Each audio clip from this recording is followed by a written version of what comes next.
right, Saagar, what's on your radar? Well, one of the central missions of this show is to spotlight the glaring hole in corporate media coverage of American politics and how the very power of these institutions themselves shape the decisions that everyday Americans make in their daily lives, often with straight-up misinformation. This dynamic was on full display in the Democratic primary, where the media was able to solidify Biden's support at a time of crisis and made stars of the likes of Amy Klobuchar, Pete Buttigieg, and Beto O'Rourke. Now that Biden is the nominee, they are committed entirely to helping him defeat Donald Trump, which luckily will only lower their trust in them even more deeply. But one of the more glaring areas of hypocrisy in the media's coverage this time around versus last time around is their complete blackout currently of the never Biden, or I guess more accurately described, Biden skeptical movement. Now, obviously, since a mission of this show is to put the populace left in dialogue with the populace right, I have become well acquainted with it. And the more acquainted with it I get, the more outrageous it is to me that it has not been a perspective that has not yet been shared one time. Yes, you heard me correctly. Not even one time, as far as I can tell, on a major cable news channel. The Never Biden or the Biden skeptical movement is being kept nearly entirely off the airwaves of CNN and MSNBC, who actually employ some of the chief Biden antagonists of the movement, like Joy Lockhart and, of course, Joy Reade. Now, compare this, if you will, to the treatment of Never Trump grifters in 2016. Irrelevant figures like Tom Nichols, Bill Kristol, Rick Wilson, George Conway, Steve Schmidt, many more who had zero influence in the Republican Party of 2016 got literal daily appearances on these networks so that they can impart wisdom like this. He knows that this is, an administration defined by ignorance of the world. And so that's partly him playing to their base and playing to their audience, the credulous boomer Rube demo that backs Donald Trump, that wants to think that Donald Trump's a smart one, and y'all elitists are dumb. You elitists with your geography and your maps and your spelling, even though your math and your reading.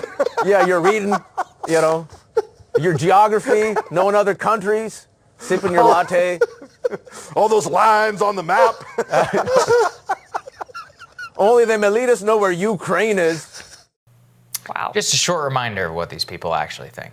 Every one of their utterances, any hint of a lawmaker straying away, any column they write, any stupid letter that they got a bunch of their neocon friends to sign, was literally written up in the New York Times, endlessly discussed on MSNBC and CNN. And where Trump was elected, the networks didn't decide to hire pro-Trump voices. Instead, they decided to beef up their coverage to try and cast the Republican Party in those people's image. That's how you get an MSNBC with the likes of Nicole Wallace, Steve Schmidt, and Tom Nichols. Now, these people could not be less relevant to the politics of actual American citizens who vote. And yet, by the mere convenience of their beliefs, they are granted hundreds of millions of dollars worth of free airtime. Now look at our show. Look at Never Biden or Biden Skeptical Voices. Do you see a single interview with them, with somebody skeptical of Joe Biden? Do you see anyone who has qualms with his record? No, you don't see any of it, and you never will. Even during the Democratic primary, in terms of dissenting political voices, it was basically crystal at the very height of the campaign on CNN's New Day at the crack of dawn. Every other segment was chock full of pro-Pete, pro-Amy, pro-Biden spin that was completely disconnected from reality. The silencing of skeptical voices erases a movement that I may disagree with, but have come to know on this show. And what I know about this movement is it is real, and it is a force in American politics. And that the media's job is to explain to people what is actually going on, not what they wish was going on. But that is not going to happen. And worse, it's just going to get worse because the Biden skeptical or the Never Biden movement applies to everything. Yesterday, my friends over at the Washington Free Beacon tallied up the number of interviews Joe Biden has done, the number of questions that he's faced since Tara Reade's allegation against him has come to light. 3 weeks, 10 interviews, 81 questions, not one about Tara Reade.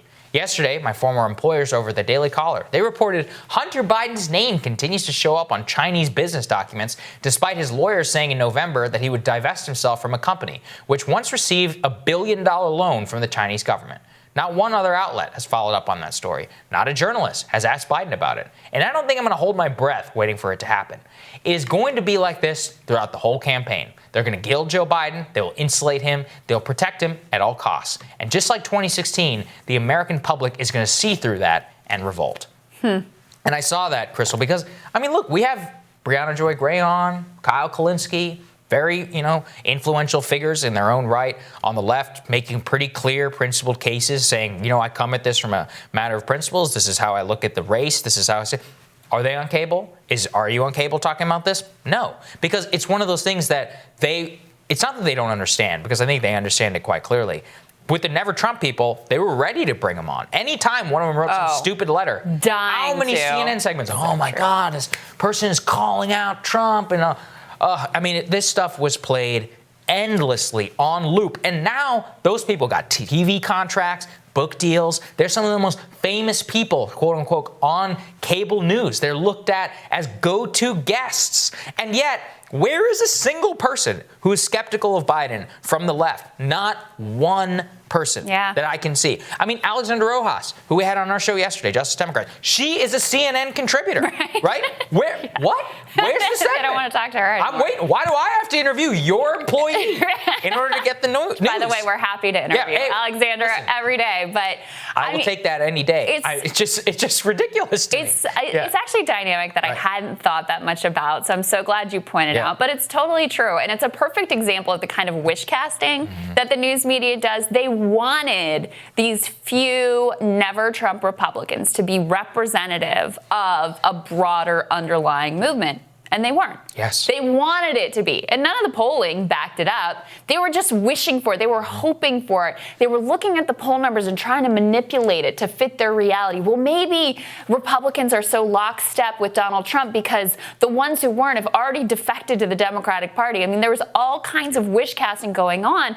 And these people became very famous. They wrote books. They made lots of money. They became contributors. They got primetime shows. I mean, this became a whole thing. Even though it represents like 5 people and they all have cable news contracts. The only people they represent are each other. It's so true.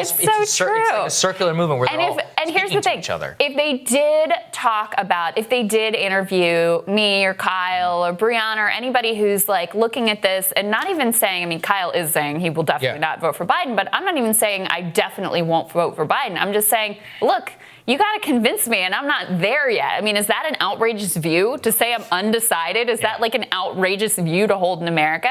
But yes, it wouldn't be an outrageous view if I was a moderate who was on the fence. What do I do? I'm a centrist. Right? I'm a corporatist. That would be an accepted, in fact, a sort of esteemed view to hold. That would be very reasonable. But because my principles are on the left, that becomes an outrageous, unacceptable view to hold outside of the mainstream that can't even be brought into the light. And if it is brought into the light, it's in a way that's completely caricatured, where you're totally villainized, you're totally smeared, you're called like a right-wing plant or a Trumpist or whatever, when nothing could be further from the truth, right? The reality is we hold a view, at least I'm speaking for myself, people have different views, out there who are listening, but look, I have a set of principles that are important to me. Joe Biden does not reflect them. That's the bottom line. Number 2, there is a reason why we got Donald Trump for president. It's because we had decades of people like Joe Biden running the Democratic Party. So when I look at this and go,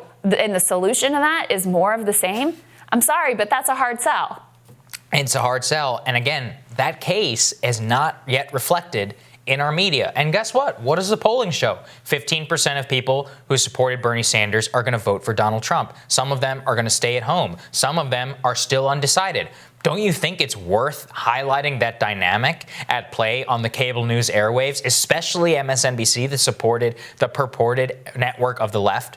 But no, they don't do that. And it was the same thing. I mean, remember all the gaslighting on MSNBC about the Maginot Line, and also some of the most ridiculous claims that you'd ever seen. It's just all set up right now into a protect Biden. I mean, I laid that out in terms of the Tara Reade allegation. 81 questions that he has faced in 10 interviews in the 3 weeks that this has happened. By the way, that number should be way higher for a Democratic nominee, but anyway, he hasn't faced a single question about it. 81 questions. That Hunter Biden story. I mean, there are a lot of people in New York. They got Beijing bureaus. They got a lot of good sources. And they, like I said, these are the people who can tell you line by line the itemized whatevers, expenses of Trump Tower's Moscow deal. Right. Okay? Right. And they don't have any intellectual curiosity None. whatsoever about $1 billion deal between Hunter Biden and the Chinese government.